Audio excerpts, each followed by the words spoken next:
Paano po natin masisiguro na magiging ligtas po itong gagawin po ninyo dyan sa West Philippine Sea? Baka po kasi sakaling makialam ang China. And most importantly, kayo po ba ay sasamahan ng PCG?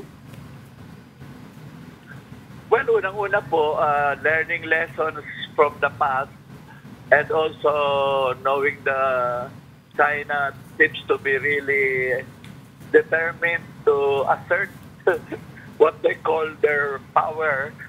Nag-anticipate na baka in the process, baka i-block pa yung aming radio and phone communication water cannon kayo? So para magulo. Kaya nga para nag-scenario planning kami na kahit makat off ang communication, depending o mangyayari, dalawa ay tuloy, dalawa ay iwas, atras. Tapos wala kami planong ma-water cannon. Sabi lalo na nung inatkila naming bangka, wooden lang ang hull namin, sir. Hindi ito magsusurvive ng water cannon. So we have absolutely no intention whatsoever na magpa-drama, na magpa-water cannon. Kahit yung ilang mga bata, sabi nila, mainit naman, masarap paligo. Hindi yan simple water. Yes. High pressure yan. Titilapon ka. Exactly. So in other words po, I'm sure you've heard about the blockade that China has been preparing based on some satellite images.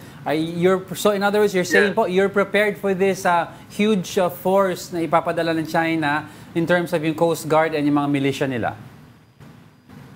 But kung ang mag-i-stay put lang doon at gusto lang prevent na pumasok kami sa Bao de Masinloc, okay lang. Okay. We will not approach them too closely and we will just distribute the food pack and assistance to the fisher folk na hindi rin sila makalapit sa Bao de Masinloc. Yeah. Doon na lang kami magdi-distribute. Oo. Ed, pero kung baka kung lumapit sila papalapit sa amin, di siyempre aggressive yun, iiwas kami. We don't want any confrontation.